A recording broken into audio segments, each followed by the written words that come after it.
Baik, assalamualaikum warahmatullahi wabarakatuh. Selamat pagi, siang, sore, atau malam untuk Bapak Azim dan teman-teman semuanya. Jadi di sini kami akan mempresentasikan mengenai optimasi kandungan zat dan spirulina spes melalui manipulasi faktor lingkungan berupa cahaya, salinitas, dan asam salisilat dari kami kelompok 2 untuk memenuhi mata kuliah teknologi produksi mikroalga. Yang sebelum itu kami akan memperkenalkan kelompok kami terlebih dahulu. Dengan kami merupakan sebuah tim yang terdiri dari saya sendiri yaitu Okta Agusta dengan NIM 121230031. Selanjutnya ada Meta atau Zaskia Ardia Meta dengan NIM 121230069. Ada Anissa Purnama dengan NIM 121230071 dan ada Yasmina Kalisa dengan NIM 121230140 serta Mirna Fitrianti atau Fitri dengan NIM 121230145. Gimana ya menjadi pokok pembahasan dalam presentasi kali ini adalah pertama kami akan menyajikan basic konsep atau pendahuluan yang melibatkan beberapa latar belakang mengapa kami melakukan kami melakukan penelitian ini untuk mengoptimasikan biopigmen zeaxanthin dan vicocyanin pada Spirulina sp, di mana kami akan membahas metode dan bahannya juga, lalu hasil dan pembahasan serta kesimpulan yang kami lakukan beserta daftar pustaka yang telah daftar pustaka yang kami gunakan. Oke, jadi untuk pertama adalah suatu basic konsep atau pendahuluan, di mana kami akan menyajikan latar belakang juga seperti yang telah saya sebutkan sebelumnya, yaitu untuk yang pertama. Oke, yang pertama kami akan mengelaborasikan mengenai bahan yang kami gunakan yakni Spirulina sp. Apa itu Spirulina sp? Spirulina sp merupakan salah satu mikroalga yang memiliki pigmen biru hijau yang mampu menghasilkan berbagai pigmen bioaktif yang dijadikan sebagai metabolisme primer dan sekunder dalam uh, spirulina itu sendiri yang mengakibatkan dia mampu hidup di berbagai macam perairan baik itu tanah tawar, payau ataupun laut atau asin lah ibaratnya gitu. Nah, terus mengapa dia dapat hidup? Nanti akan saya elaborasikan keterkaitannya akibat terdapatnya biopigmen aktif yang menjadikan metabolisme dari spirulina tersebut. Jadi sebelum itu, spirulina itu apa sih? Spirulina ini merupakan salah satu sel-sel silindris yang membentuk koloni, di mana selnya akan berkolom dan membentuk filamen terpilih menyerupai spiral atau helix, seperti yang terlihat pada gambar, sehingga dapat juga disebut sebagai green blue alga berfilamen. Itu. Di mana si mikroalga ini mampu menghasilkan si spirulina ini mampu menghasilkan senyawa bioaktif antioksidan yang secara alami untuk membantu metabolisme dia. Ada tiga hal utama, yaitu pertama ada si klorofil, itu yang menghasilkan warna hijau dari spirulina tersebut. Selanjutnya ada yang menghasilkan warna biru adalah vicocyanin, dan yang menghasilkan warna oranye kemerahan itu nantinya ada yang namanya karotenoid yang merupakan salah satu metabolisme sekunder yang nantinya akan dijelaskan lebih lanjut pada slide berikutnya. Nah, selanjutnya saya akan menjelaskan mengenai keberadaan biopigmentasi sebagai metabolisme pada spirulina tersebut dan mengapa kita harus mengoptimasikan keberadaan vicocyanin dan carotenoid sebagai primer sekunder metabolit serta sekunder metabolit. Pertama, perlu kita pahami bahwa di dalam spirulina itu terdapat tiga penghasil warna pokok dalam pigmentasinya. Yang pertama, tentu saja sebagai uh, organisme autotrof atau yang menghasilkan makanan sendiri, dia perlu keberadaan klorofil atau yang biasanya umum ada pada jenis-jenis mikroalga adalah klorofil A untuk memiliki tanggung jawab terhadap fotosintesis. Di mana fotosintesis inilah yang nantinya akan memproduksi makanan-makanan dari si spirulina untuk dia tumbuh dan berkembang. Selanjutnya, uh, klorofil A ini adalah salah satu klorofil yang mengirim langsung transfer energi dari reaksi menuju fotosistem. Itu mungkin yang menjadikan perbedaan sekedar trivia, apa yang membedakan klorofil A atau klorofil yang biasa pada tumbuhan-tumbuhan lainnya. Sementara hal yang unik yang terdapat pada spirulina adalah keberadaan uh, biopigmentasi lainnya yaitu vicocyanin dan carotenoid. Di mana vicocyanin itu merupakan tidak bisa dibilang primer dan tidak bisa dibilang sekunder, tergantung bagaimana sudut pandang melihat. Maka di sini saya menyebutkan sebagai metabolisme primer sekunder, di mana dia berfungsi sebagai yang membantu si klorofil apabila dia kekurangan cahaya. Jadi dia bakal menyerap cahaya yang membantu proses sintesis. Kenapa disebut primer? Karena dia ikut bantu ke dalam proses proses fotosintesis. Kenapa dibilang sekunder? Misalkan si cahayanya udah cukup, maka kabel diffusion adalah tidak berguna. Karena diffusion hanya muncul ketika cahaya redup. Misalkan nih cahaya yang dikasih sama si spirulina ini sedikit, maka produksi diffusion ini akan memperbanyak untuk tujuannya menangkap cahaya yang lebih baik dan lebih sensitif agar proses fotosintesis tetap terjadi. Itu juga yang menjadi alasan mengapa spirulina dapat hidup di tiga tadi. Ada si payau, ada yang asin dan atau laut, ada yang tawar. Karena eh, keberadaan-keberadaan itu mampu diatasi dengan vicocyanin yang mampu mengadap cahaya. Selain itu, ada beberapa trivia lainnya bahwa vicocyanin ternyata ini sangat fragile atau sangat rapuh dan rentan terhadap kerusakan akibat adanya pH yang ekstrim, temperatur yang ekstrim, ataupun cahaya yang ekstrim. Oleh karena itu, penting untuk menjaga keseimbangan tiga hal tersebut dalam proses kultivasi. Dan yang ketiga, yang pigmen berwarna oranye merah, ini seperti ketiga pigmen ini sudah saya warnain berdasar sesuai yang menyesuaikan dengan warna dari pigmen tersebut. Carotenoid yang merupakan pigmen yang tidak terlalu terlihat tapi terdapat dalam spirulina, di mana carotenoid ini merupakan murni metabolisme sekunder yang berfungsi untuk meresponsibilitas akibat stres yang ada pada si spirulina.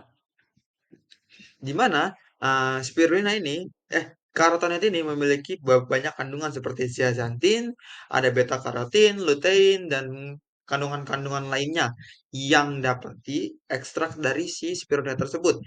Dan dia bertanggung jawab akan pencegahan dengan menyerap cahaya berlebih serta meminimalisir uh, apa namanya, kerusakan akibat oksidatif. Selain itu dia juga melindungi sel dari ROS atau reaktif oksigen spesies dan sekaligus sebagai agen warna sekunder yaitu berwarna cerah menghasilkan warna cerah pada mikroalga yang secara karotenoid itu sebenarnya itu berwarna oranye tapi dia berfungsi juga sebagai menghasilkan warna cerah pada si spirulina tersebut. Nah, Carotenoid dan vicocyanin inilah metabolisme yang membuat spirulina mampu banyak hidup atau beradaptasi cepat dalam segala jenis lingkungan yang telah disebutkan sebelumnya. Keberadaan ini mencegah adanya beberapa stres, baik itu oksidatif, salinitas, atau stres akibat eh, osmotik, osmotik tadi yang asin, dan membuat spirulina ini eh, menjadi mampu adaptasi seperti yang dibilang sebelumnya, serta uh, serta biopigmentasinya dapat dimanfaatkan atau diekstraksi untuk kebutuhan kita, yang dimana ini sangat menguntungkan terutama si vicocyanin dan carotenoid. Kalau klorofil A ini tidak cukup menjanjikan karena nilai pasalnya rendah, terus dia juga mudah rusak, serta sumbernya itu lebih baik dicari dari klorofil lain dibandingkan spirulina. Oleh karena itu, kita akan membahas bagaimana mengoptimasikan vicocyanin dan carotenoid. Ya, selanjutnya, apakah this is economical to optimize? Artinya, apakah vicocyanin dan zeaxanthin yang dioptimasikan itu merupakan hal yang menguntungkan?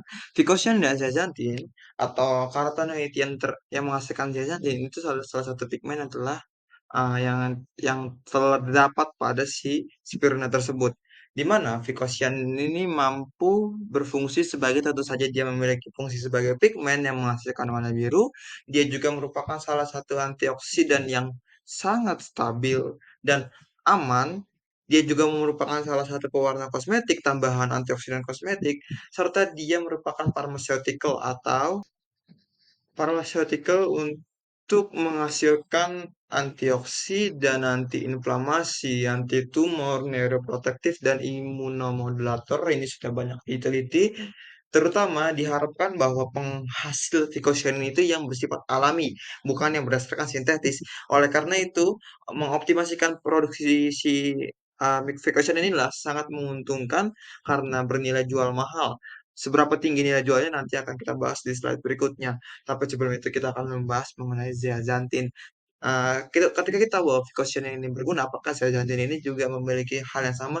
Ya, zeaxanthin ini sama halnya dengan vicocyanin. Zeaxanthin ini merupakan salah satu antioksidan mata.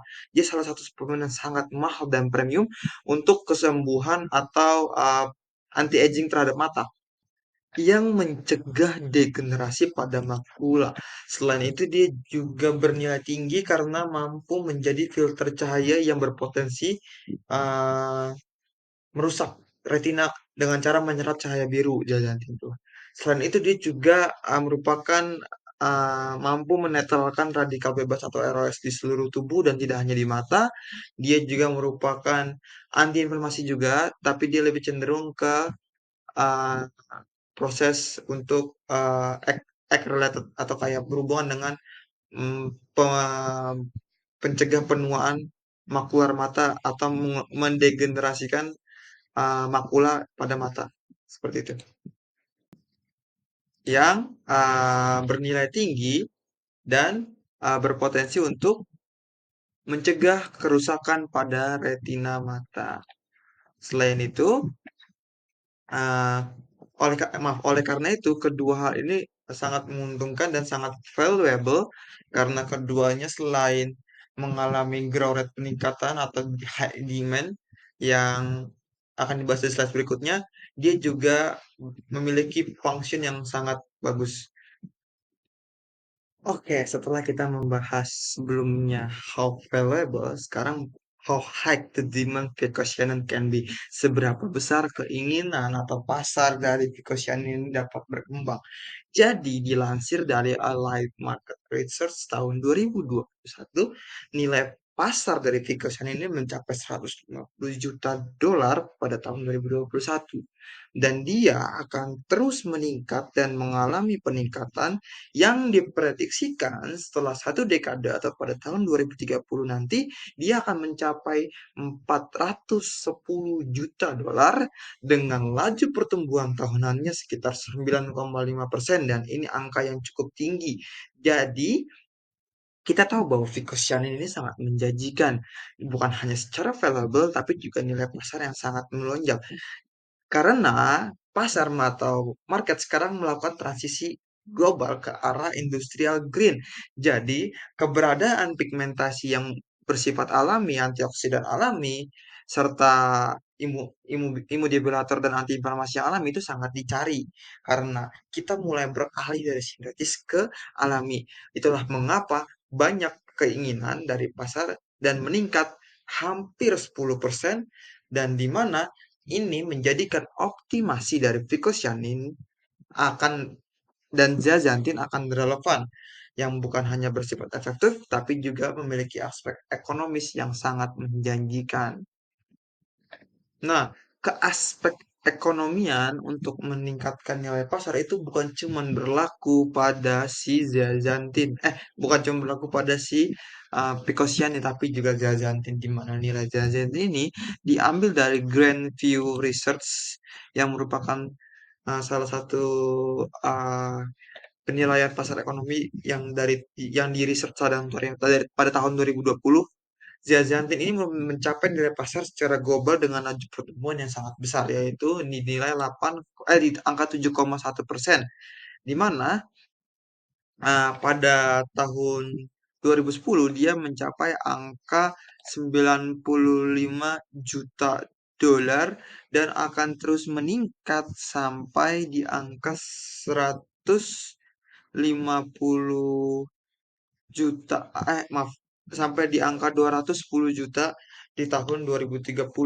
Grow rate-nya ini mencapai di angka hampir di angka 7%-an dan ini merupakan salah satu bisnis yang menjanjikan juga sama halnya dengan uh, si Picocyanin tadi. Karena zeaxanthin ini biasanya tuh banyak diambil dari si kalau nggak kalau seingatku adalah tanaman dari tanaman marigold. Namun penggunaan mikroalga seperti spirulina ini menjadi semakin menarik karena membuat sumber si zeaxanthin ini dapat diakses dari tempat lain dan kembali lagi zeaxanthin ini juga merupakan salah satu uh, aspek uh, aspek biopigmen yang terdapat dalam spirulina yang memiliki keuntungan sangat besar dengan nilai pasar yang sangat tinggi. Nah, bagaimana cara kita mengoptimasikan produksi biomasa untuk menghasilkan si picocyanin dan uh, karotenoid yang menghasilkan berbagai macam hal, salah satunya zeaxanthin, dengan optimal atau dengan nilai yield paling besar. Pertama yang harus kita pahami adalah untuk pertumbuhan si kultivasi atau pertumbuhan si spirulina ini mencapai efektif kan, dia harus memiliki media dan pH temperatur yang terkontrol baik akan kebutuhan lingkungan si spirulina tersebut. Di mana hal itu proses si spirulina dalam menghasilkan menghasilkan proses fotosintesis yang lebih baik. Karena jika dia pH dan temperaturnya terbilang terlalu ekstrim, maka proses perkembangan dari uh, atau proses pertumbuhan dari si spirulina ini akan sangat terganggu. Selain itu, keberadaan nutrisi itu juga dan terdapatnya pengadukan akan sangat mempengaruhi karena itu yang uh, akan membantu proses fotosintesis karena keberadaan nutrisi adalah hal yang digunakan untuk dia mensintesis protein, klorofil, dan hal-hal lainnya yang berkaitan akan proses metabolisme primer pada si mikroalga tersebut, terutama untuk proses pengaktifasian enzim dan lain-lain. Nah, namun ada berbagai macam variasi variabel yang dapat diatur yang memanipulasi stres si spirulina tanpa dia mengganggu pertumbuhannya. Tetapi tetapi dia membantu uh, menghasilkan si pigmentasi pada metabolisme sekunder pada si phycocyanin dan zeaxanthin dengan perbedaan intensitas cahaya, keberadaan Elicitor dan adanya perbedaan salinitas. Karena ketiga hal tadi yang memicu si produksi phycocyanin. Karena kita ingat bahwa phycocyanin itu kan dia membantu proses penyerapan cahaya. Jika cahaya rendah, maka keberadaan phycocyanin akan meningkat.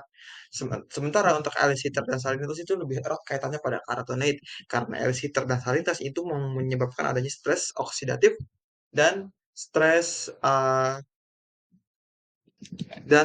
osmotik. Nah, proses manipulasi ini akan ditentukan bagaimana menghasilkan optimal pertumbuhan si mikroalga akan keberadaan si phycocyanin dan si zeaxanthin tanpa mengganggu pertumbuhannya. Nah, bagaimana cara kita mengoptimasikannya? Kita dengan memanipulasi stres yang telah dibahas pada sebelumnya, yaitu dengan pertama light intensity. Light intensity itu jika dia dimanipulasi semakin rendah light intensity, maka keberadaan glycogen akan semakin meningkat. Sementara jika light intensity-nya itu semakin ditingkatkan, maka glycogen juga akan berlaku sebaliknya yaitu menurun. Sementara pada zeaxanthin dia memiliki sifat yang linear, artinya semakin meningkatnya cahaya maka zeaxanthin juga akan semakin meningkat dan semakin rendah cahaya maka zeaxanthinnya akan semakin merendah. Hal itu berlaku bahwa mekanisme zeaxanthin itu juga memiliki perlindungan terhadap ROS akibat cahaya sehingga keberadaan cahaya mampu mengatur keberadaan kedua pigmen yang kita ingin optimasikan yaitu Zeaxanthin dan Vicocyanin. Lantas bagaimana dengan si elisitor? Elisitor atau keberadaan yang kita gunakan adalah asam salisilat. Itu dia mampu meningkatkan Vicocyanin dan zeaxanthin karena dia bersifat itu sebagai sinyal atau sebagai stimulan untuk si alga si spirulina ini memproduksi metabolit sekunder tambahan, which is si karotenoid untuk menghasilkan zeaxanthin dan vicocyanin. Hal itu muncul akibat respon terhadap stres oksidatif oleh senyawa asam salisilat. Serta pada konsentrasi konsentrasi tertentu, AS itu dapat meningkatkan ekspresi gen terkait fotosintesis. Namun yang perlu diingat, asam salisilat ini sangat rentan, yang mampu menyebabkan stres berlebihan dan berimpak pada pertumbuhan yang terhambat dan produksi pigmen yang justru malah menurun. Oleh karena itu, penting untuk mengetahui nilai optimal dari asam salisilat agar tidak mengalami kondisi stres yang berlebihan.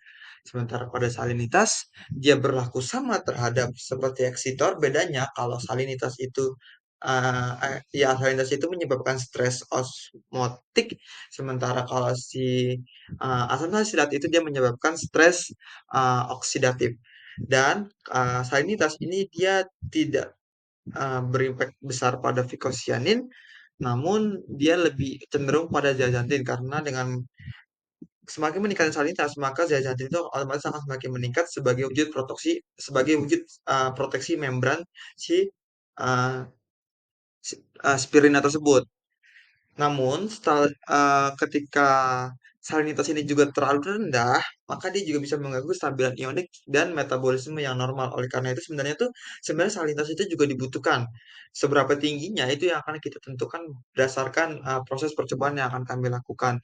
Dengan kami memanipulasi ketiga faktor yang ini untuk mendapatkan bagaimana mengkombinasikan variasi lat intensitas, elisitor, dan salinitas untuk mencapai optimasi produksi zeaxanthin serta vicocyanin.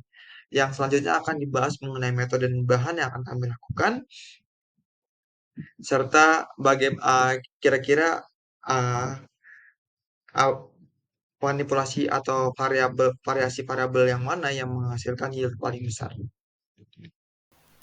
Nah, selanjutnya adalah metode dan bahan penelitian. Nah, di sini kita akan membahas apa sih metode, bahan, kemudian parameter yang akan diujikan pada percobaan kali ini. Nah, yang pertama di sini ada metode penelitian, di mana di eksperimen kali ini kami menggunakan eksperimen kuantitatif dengan desain faktorial sederhana untuk menguji pengaruh dari salinitas, cahaya, dan asam salisilat terhadap mikroalga kami yaitu Spirulina sp. Kemudian di sini ada beberapa parameter yaitu ada pertumbuhan atau growth rate, kemudian ada zeaxanthin dan vicocyanin, yang dimana dua pigmen ini nantinya akan kita analisis keberadaannya. Kemudian selanjutnya ada bahan dan media, yang dimana tentunya yang pertama kita menggunakan mikroalga Spirulina sp, kemudian kita menggunakan media pertumbuhan yaitu Zarok. Kemudian untuk perlakuannya, tentunya kita menggunakan beberapa bahan kimia. Yang pertama ada NaCl, itu sebagai perlakuan salinitas. Kemudian ada asam salisilat 1000 ppm. Kemudian ada metanol dan buffer fosfat yang dimana keduanya ini akan digunakan untuk analisis pigmen zeaxanthin dan vicocyanin. Nah, selanjutnya di sini ada rancangan dan pelakuan eksperimen, yang dimana pada eksperimen kali ini kami menggunakan metode desain eksperimen atau DOE, atau bisa juga disebut rancangan faktorial. Nah, kenapa kita menggunakan metode DOE? Karena metode ini efisien untuk mengkaji interaksi antar faktor serta pengaruh individu dari tiap variabel. Jadi selain untuk menguji bagaimana suatu variabel ini berpengaruh terhadap mikroalga, dengan metode ini, kita juga dapat menganalisis bagaimana antar variabel ini saling berkaitan satu sama lain atau saling mempengaruhi satu sama lain. Kemudian selanjutnya, untuk sampel mikroalga yang kita kultur itu ada 8 sampel, yang dimana untuk tiap-tiap sampelnya itu berisi campuran dari 50 ml Spirulina sp dan 50 ml media pertumbuhan Zarok. Jadi total untuk satu sampelnya itu ada 100 mili. Kemudian selanjutnya di metode DOE ini kita akan menggunakan adanya batas atas dan batas bawah. Nah, kenapa kita menggunakan adanya high low levels ini? Yang pertama itu untuk mengevaluasi pengaruh ekstrim tiap variabel.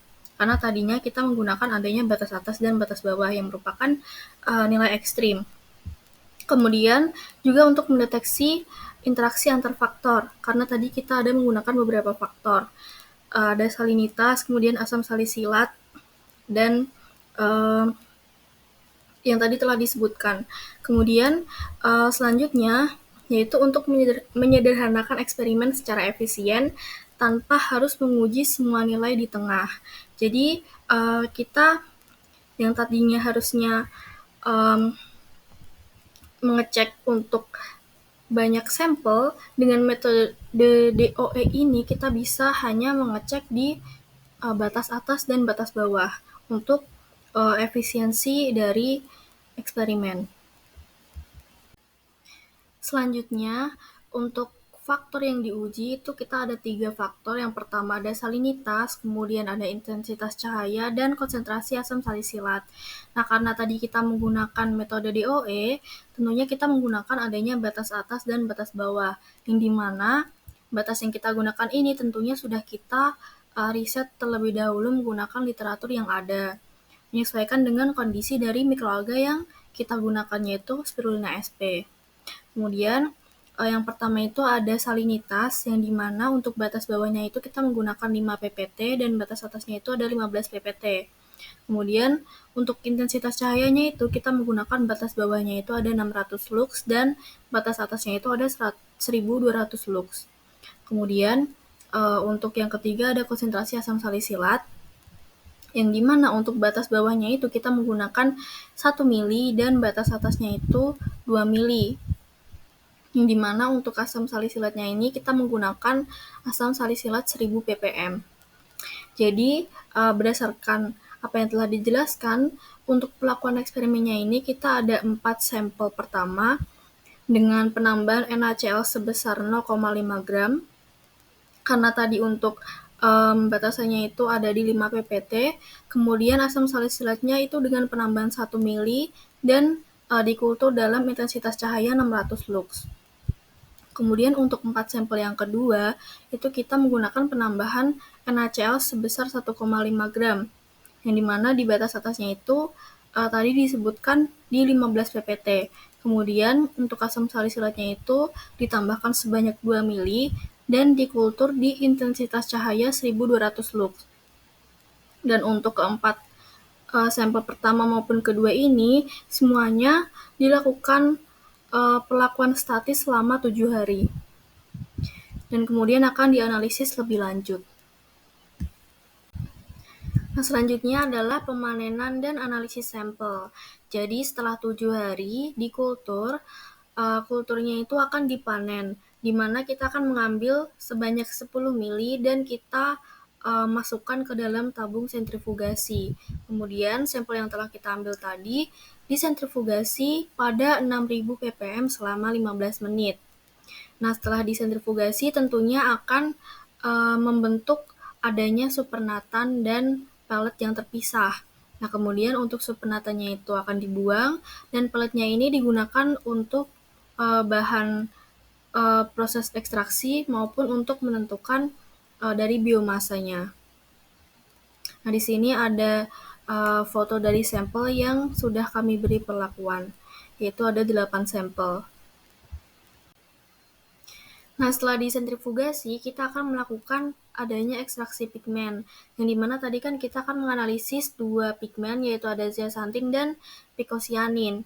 Nah, jadi untuk perlakuannya itu langkah-langkahnya kurang lebih sama, namun dibedakan untuk cairan atau larutan untuk bahan pengekstrasiannya.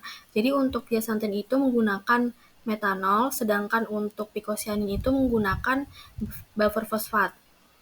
Jadi untuk langkahnya itu setelah disentrifugasi, kemudian pellet yang kita dapatkan tadi akan ditambahkan dengan metanol ataupun buffer fosfat. Nah, kemudian sampelnya itu akan ditutup dengan aluminium foil dan dilakukan sonikasi, yaitu di suhu 30 derajat selama 5 menit. Nah, kemudian setelah disonikasi, nantinya kita akan menaruh sampel yang telah kita treatment tadi ke kulkas atau ke lemari pendingin selama 24 jam. Nah, setelah sampel tadi selesai di treatment, mulai dari sentrifugasi, sonikasi, sampai didiamkan di lemari pendingin, selanjutnya kita bisa menganalisis parameter yang telah kita sebutkan tadi. Jadi yang pertama itu ada parameter pertumbuhan spirulina atau growth rate, yang dimana di sini kami menggunakan metode pemantauan absorbensi yang dimana dilakukan selama masa kultur atau 7 hari yang tadi telah disebutkan. Jadi untuk setiap harinya mikroalga ini akan dilakukan pemantauan pengukuran absorbensi yang dimana pengukurannya itu menggunakan spektrofotometer dan di panjang gelombang 560 nm. Kemudian selanjutnya ada parameter analisis kandungan pigmen, yang dimana di sini kita akan mengukur dua pigmen yaitu zeaxanthin dan picocyanin. Nah, untuk zeaxanthin ini kita mengukur di panjang gelombang 470 nm. Kemudian untuk yang picocyanin itu kita menggunakan di 565 nm. Nah, tapi sebenarnya untuk idealnya itu ada di panjang gelombang 620 nm untuk yang picocyanin. Namun karena penyesuaian keterbatasan alat, kami menggunakan di panjang gelombang 565 nm. Nah, kemudian dari data absorbansi yang telah didapatkan, bisa dilakukan perhitungan konsentrasi menggunakan rumus spesifik berbasis absorbansi yang akan dijelaskan di bagian perhitungan. Nah, yang terakhir ini ada parameter pengukuran biomassa, yang dimana metode yang kami gunakan di sini adalah metode penimbangan berat basah. Jadi setelah disentrifugasi, tadi didapatkan pellet yang telah dipisahkan dari supernatanya, kemudian bisa langsung dilakukan penimbangan berat basah terhadap pellet tersebut. Nah, kenapa di sini kami menggunakan metode penimbangan basah? Yang pertama itu karena menghindari degradasi pigmen. Karena kalau misalkan kami menggunakan penimbangan berat kering, tentunya harus di oven, yang dimana nantinya pellet ini akan terpapar suhu yang lumayan tinggi. Yang dimana kalau untuk picocyanin ini dia sangat sensitif terhadap suhu. Yang dimana pada suhu lebih dari 50-60 derajat Celcius ini dia bisa merusak dari pigmen picocyaninnya. Kemudian yang kedua, zeaxanthin juga merupakan pigmen yang rentan rusak oleh panas, cahaya, dan oksigen. Jadi kita harus benar-benar menjaga suhu dari pellet basah tadi. Kemudian yang ketiga adalah menghindari rehidrasi dan penurunan efisiensi ekstraksi. Jadi karena alasan-alasan tersebut, kami akhirnya menggunakan metode penimbangan basah untuk menentukan ukuran dari biomasanya. Baik, yang selanjutnya yaitu hasil dan pembahasan. Yang pertama yaitu laju pertumbuhan dari mikroalga atau spirulina. Nah, penelitian ini menggunakan 8 sampel spirulina atau mikroalga dengan variasi perlakuan yang berbeda-beda di setiap sampelnya, yaitu berupa intensitas cahaya, salinitas, dan konsentrasi asam salisilat. Nah, tujuannya yaitu untuk mengetahui atau mengamati pengaruh dari ketiga variabel tersebut terhadap laju pertumbuhan dari mikroalga atau spirulina. Baik, berikut merupakan 8 sampel dari mikroalga yang telah dibedakan variasi perlakuannya, yaitu pada sampel 1 dengan intensitas cahaya sebesar 1200 lux dan salinitas 5, serta asam salisilat sebesar 100 ppm, dan pada sampel 2 dengan intensitas cahaya 600 lux dengan salinitas 5 dan asam salisilat sebesar 100 ppm, dan pada sampel 3 yaitu dengan intensitas cahaya 600 lux dengan salinitas 5 dan asam salisilat 200 ppm, pada sampel 4 dengan intensitas cahaya 600 lux dengan salinitas 15 dan asam salisilat sebesar 200 ppm, dan pada sampel 5 yaitu dengan intensitas cahaya 1200 lux dengan salinitas 15 dan asam salisilat sebesar 200 ppm, dan pada sampel 6 dengan intensitas cahaya sebesar 600 lux dengan salinitas 15 dan asam salisilat sebesar 100 ppm, dan pada sampel 7 yaitu dengan intensitas cahaya sebesar 1200 lux dengan salinitas 15 dan asam salisilat sebesar 100 ppm, dan yang terakhir pada sampel 8 yaitu dengan menggunakan intensitas cahaya sebesar 1200 lux dan salinitas 5 serta asam salisilat sebesar 200 ppm. Selanjutnya yaitu pengukuran pertumbuhan dari mikroalga spirulina yang dilakukan dengan metode spektrofotometri pada panjang gelombang sebesar 450 nanometer yang sesuai untuk mengukur kerapatan sel fotosintetik dari mikroalga. Nah, pengamatan ini dilakukan pada hari pertama hingga hari ke-7 pada masa kultivasi mikroalga. Dan hasilnya digunakan untuk menghitung laju pertumbuhan atau presentase pertumbuhan kultur berdasarkan dengan nilai absorbansinya. Nah, laju pertumbuhan ini dihitung atau diukur dengan menggunakan rumus seperti pada layar, yaitu pertumbuhan sama dengan OD atau absorbansi akhir dikurangi dengan absorbansi awal dibagi dengan absorbansi awal dikalikan 100%. Berikut merupakan tabel dari nilai absorbansi dari masing-masing sampel 1 hingga sampel 8 dari mikroalga pada hari pertama hingga hari ke-7 dari masa kultivasi. Nah, nilai absorbansi ini akan digunakan untuk menghitung laju pertumbuhan dari mikroalga tersebut. Laju pertumbuhan mikroalga akan dihitung dengan menggunakan rumus yang telah dijelaskan sebelumnya, dengan menggunakan absorbansi yang telah diukur pada hari pertama hingga hari ke-7 dari masa kultivasi mikroalga, dan didapatkan nilai laju pertumbuhan mikroalga dari masing-masing sampel. Pada sampel pertama diperoleh nilai laju pertumbuhan sebesar 65,05%, pada sampel kedua diperoleh sebesar 442,86%, pada sampel ketiga diperoleh sebesar 260%, dan pada sampel keempat diperoleh 50,74%, pada sampel kelima diperoleh 229,82%, pada sampel keenam diperoleh sebesar 106,10%, pada sampel ketujuh diperoleh sebesar 42,28%, dan pada sampel terakhir yaitu sampel 8 sebesar 20,69%. Hasil menunjukkan bahwa seluruh sampel mengalami peningkatan kepadatan sel selama masa kultivasi. Pada sampel 2, yaitu dengan sebesar 442,86%, yaitu merupakan laju pertumbuhan tertinggi di antara ke-8 sampel. Lalu sedangkan pada sampel 8 menunjukkan laju pertumbuhan yang sangat rendah, yaitu 20,69% dari ke-8 sampel. Nah, hal ini mengidentifikasikan variasi kemampuan kultur untuk kemampuannya beradaptasi dengan kondisi lingkungan atau kondisi dari kultivasi. Dengan nilai laju pertumbuhan mikroalga yang didapatkan, maka dapat disimpulkan bahwa cahaya merupakan faktor utama dalam sintesis spirulina.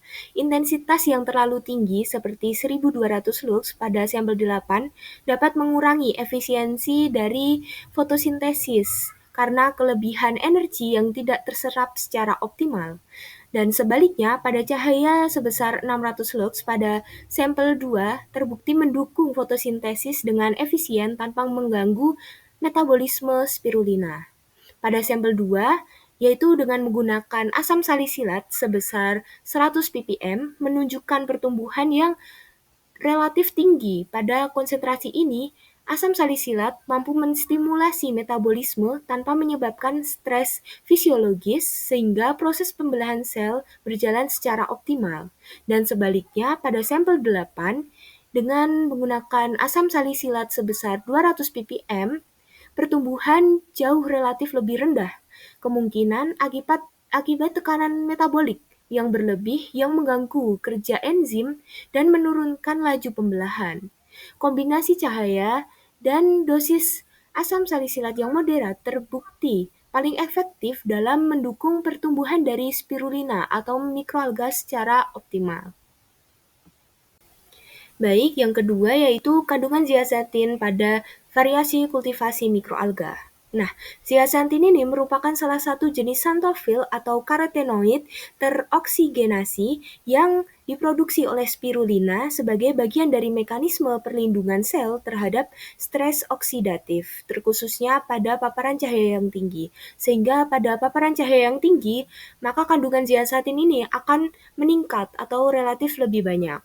Nah, pengukuran kandungan zeaxanthin ini dilakukan dengan menggunakan metode spektrofotometri UV-Vis pada panjang gelombang sebesar 450 nanometer dengan prinsip menggunakan hukum Lambert-Beer dengan nilai absorbansi yaitu A yang diperoleh dan dimasukkan dalam rumus seperti pada layar, yaitu yang kami ambil pada Breakdown C 1995, yaitu kandungan zeaxanthin atau C sama dengan A atau absorbansi dibagi dengan epsilon, dengan nilai epsilon ini yaitu sebesar 1,41 dikali 10 pangkat 5, yang merupakan nilai tetapan dari kandungan zeaxanthin dengan menggunakan pelarut metanol dan dikalikan dengan L, yaitu merupakan lebar dari kuvet.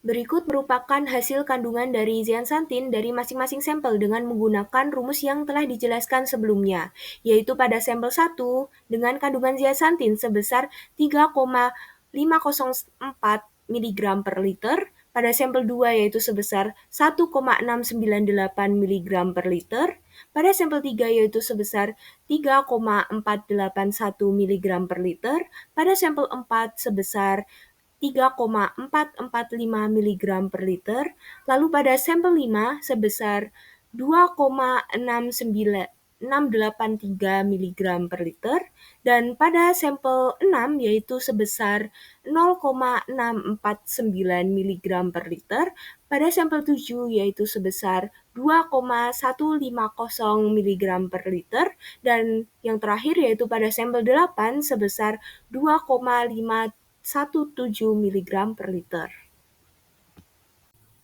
Secara umum, intensitas cahaya yang tinggi yaitu pada 1200 lux meningkatkan kandungan zeaxanthin, terutama jika dikombinasikan dengan salinitas yang rendah yaitu 5 ppt. Hal ini disebabkan oleh peningkatan efisiensi fotosintesis dan aktivitas biosintetik pigmen. Asam salisilat juga berpengaruh signifikan terhadap kandungan zeaxanthin pada mikroalga. Pada dosis 200 ppm menghasilkan rata zeaxanthin yang lebih tinggi dibandingkan dengan 100 ppm. Hal ini karena asam salisilat dapat merangsang metabolisme sekunder termasuk jalur pembentukan karotenoid.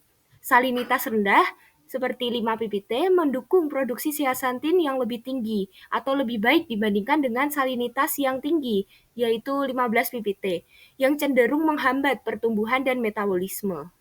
Kombinasi terbaik ditemukan pada sampel 1, yaitu pada intensitas cahaya 1200 lux, lalu salinitas 5 ppt, dan asam salisilat 100 ppm, dengan kandungan zeaxanthin tertinggi sebesar 3,504 mg per liter, menjadikannya potensi optimal untuk produksi spirulina sebagai antioksidan alami dalam pangan dan suplemen. Untuk poin yang ketiga itu kandungan vicosianin pada variasi kultivasi mikroalga. Nah, vicosianin sendiri itu merupakan pigmen yang utama dalam kelompok vicopiliprotein yang ditemukan pada Spirulina plantasis dan berfungsi sebagai antena cahaya dalam proses fotosintesis. Untuk kandungan vicosianin dari Spirulina plantasis dihitung berdasarkan nilai absorbensi pada panjang gelombang 620 nanometer menggunakan rumus dari Bennett dan Bogorat. Nah, untuk rumusnya sendiri itu vicosianin sama dengan A dikali 1000 dibagi 7,38. Nah, untuk keterangannya sendiri itu vicosianin dengan satuan miligram per liter itu konsentrasi vicosianin dalam larutan. Untuk A-nya sendiri itu absorbensi, nilai yang dibaca dari spektrofotometer pada panjang gelombang 620 nanometer. Nah, 1000-nya itu faktor konversi untuk satuan dari gram per mili menjadi miligram per liter. Untuk 7,38 itu dari koefisien ekstinsi molar spesifik untuk vicosianin pada panjang gelombang 620 nanometer. Kemudian untuk hasil analisis kandungan fikosianin yang dihasilkan dari hasil panen mikroalga didapatkan hasil sebagai berikut.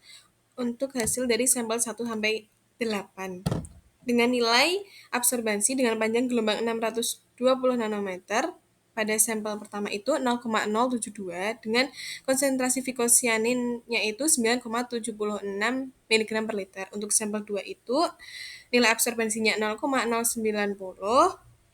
Untuk konsentrasi fikosianinnya itu 12,20. Untuk sampel 3 itu nilai absorbensi 0,085 dengan konsentrasi fikosianin 11,52.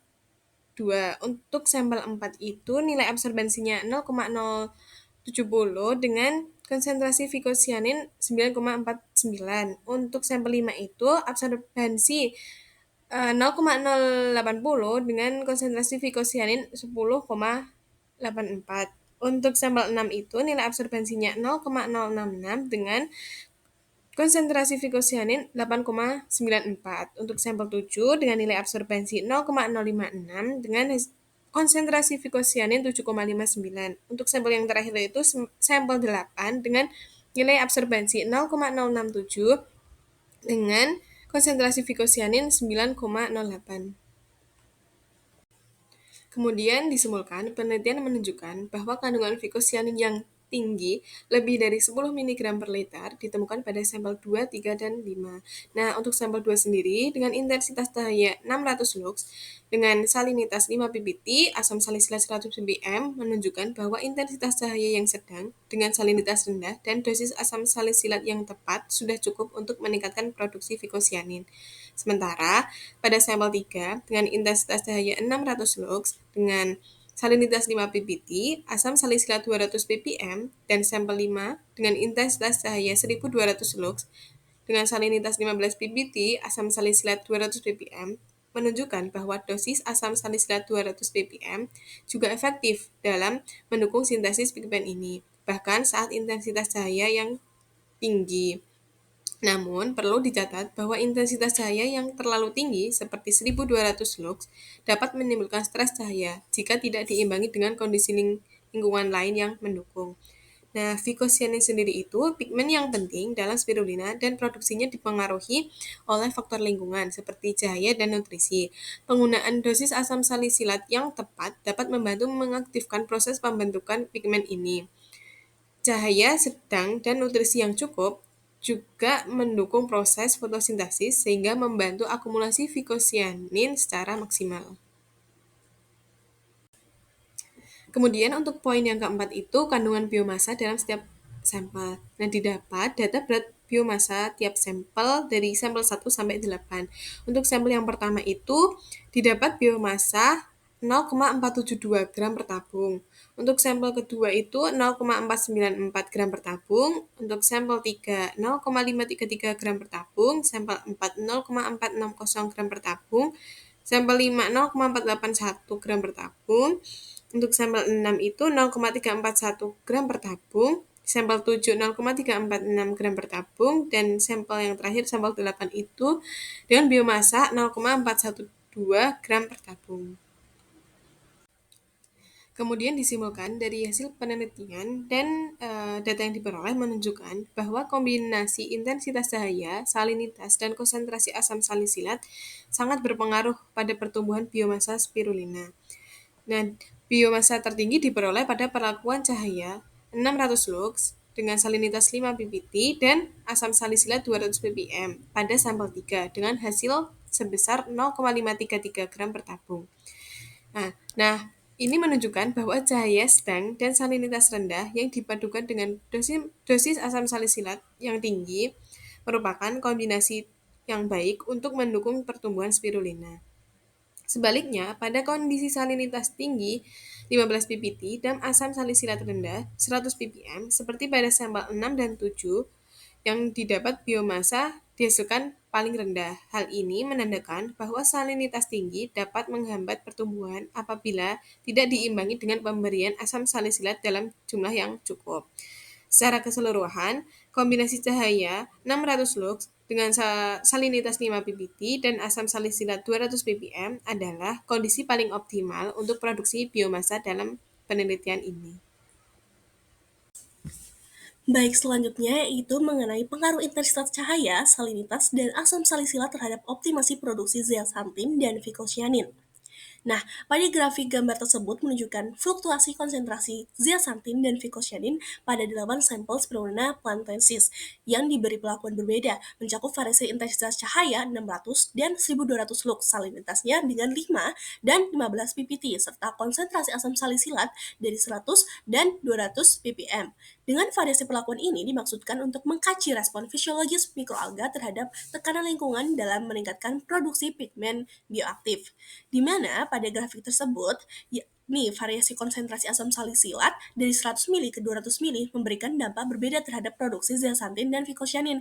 Nah, ketika asam salisilat ditingkatkan, maka kadar zeaxanthin cenderung meningkat.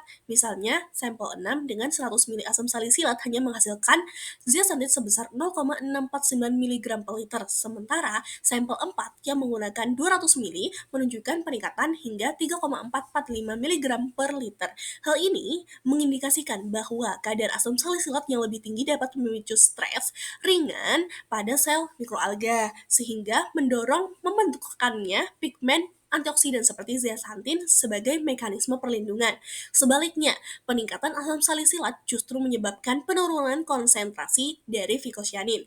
Nah, sebagai contoh, vicocyanin pada sampel 2 yang diberi 100 mili mencapai 12,2 mg per liter, sedangkan pada sampel 3 dia mencapai dengan 200 milinya turun menjadi 11,52 mg per liter dan lebih rendah lagi pada perlakuan lainnya.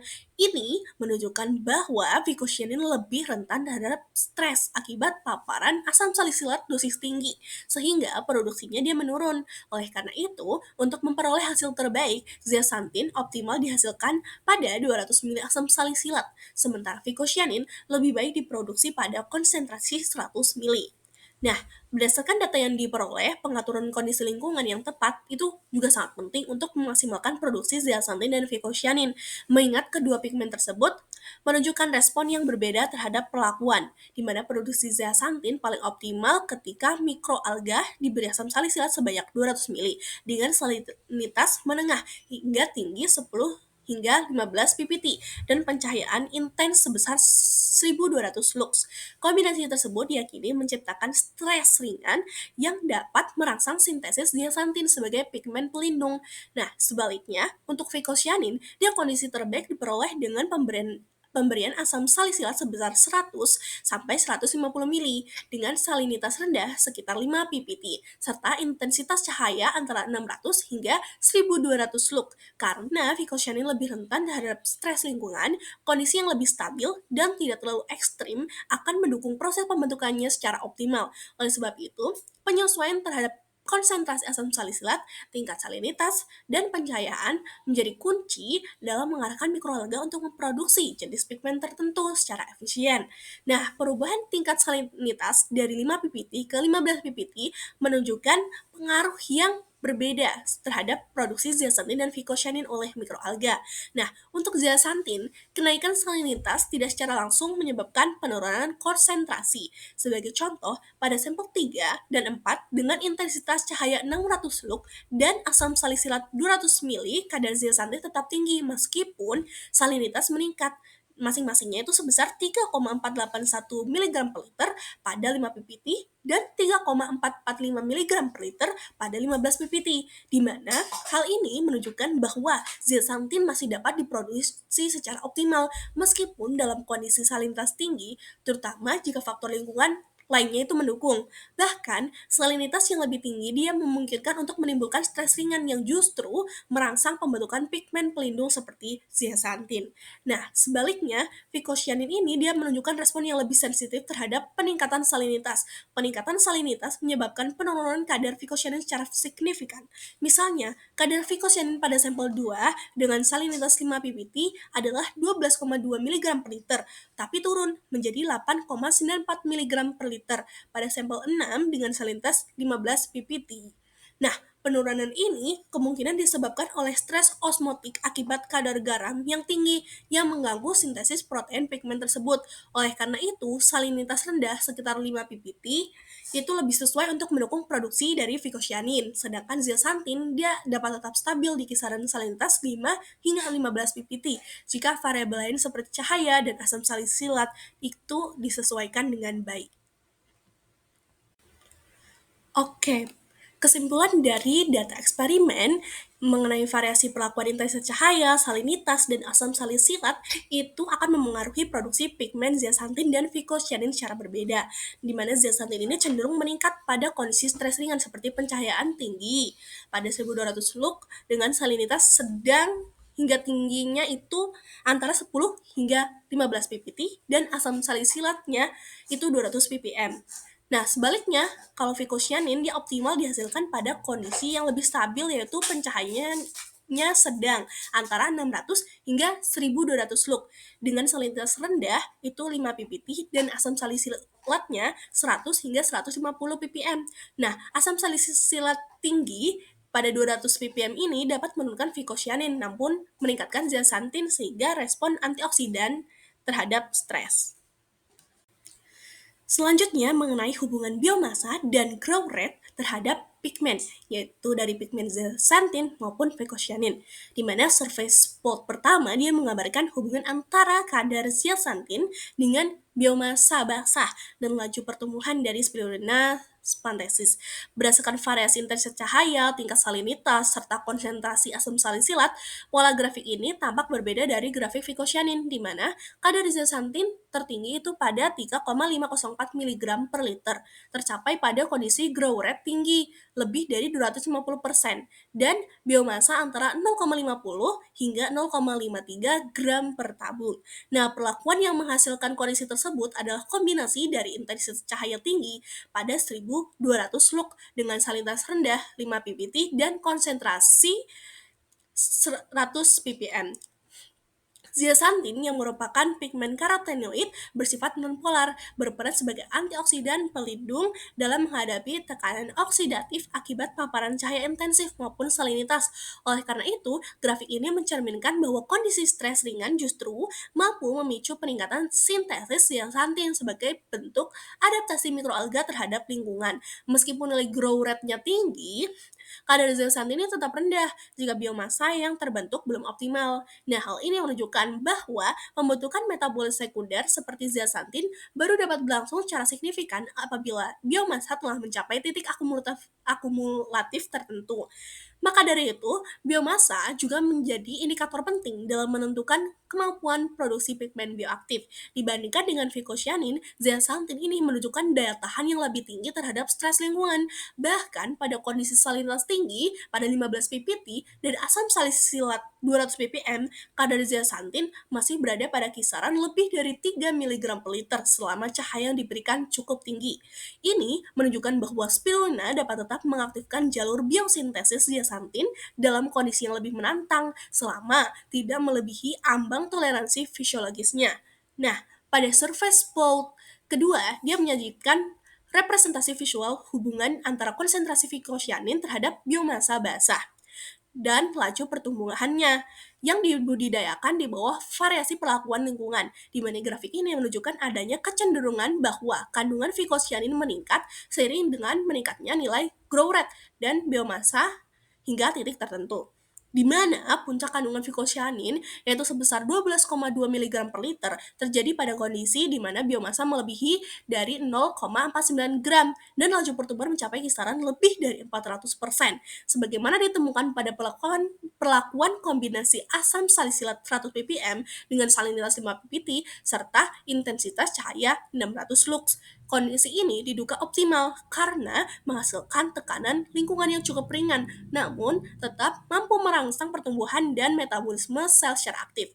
Namun, grafik juga menunjukkan bahwa pada tingkat grow rate yang sangat tinggi atau pada biomassa yang rendah, kadar vicocyanin justru menurun. Nah, penurunan ini menunjukkan bahwa pigmen vicocyanin bersifat sensitif terhadap kondisi stres metabolik yang mungkin muncul akibat kombinasi perlakuan yang terlalu ekstrim, seperti salinitas yang tinggi, atau konsentrasi elisator yang berlebihan. Nah, lingkungan semacam ini dapat menyebabkan gangguan fisiologis pada sel spirulina sehingga menghambat sintesis dari protein pigmen seperti vicocyanin.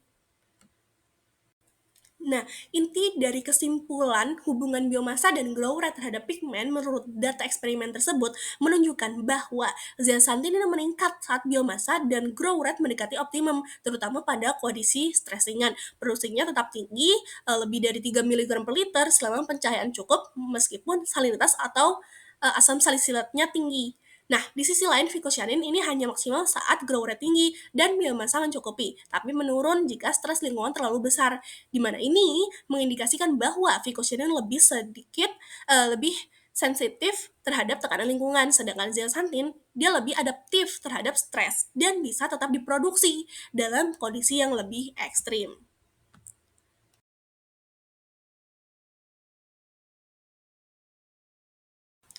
Selanjutnya, kesimpulan pada eksperimen ini di mana penelitian ini membuktikan bahwa intensitas cahaya, salinitas, dan konsentrasi asam salisilat secara signifikan itu akan mempengaruhi pertumbuhan dan produksi pigmen spirulina penthesis.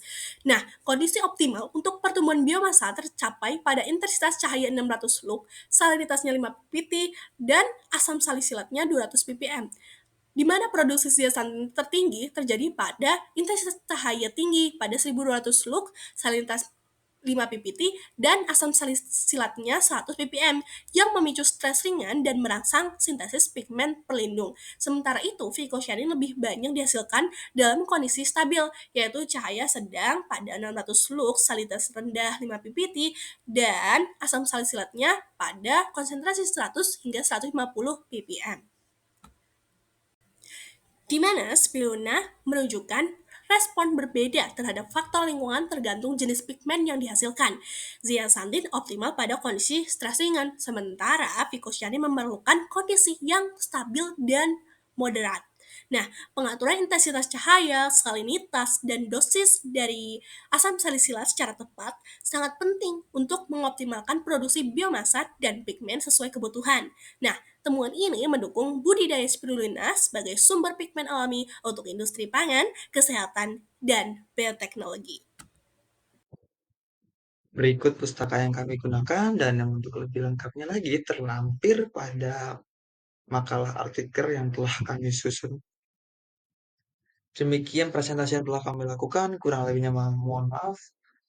Selamat pagi, siang, sore, dan malam untuk Pak Haji dan teman-teman semua. Terima kasih.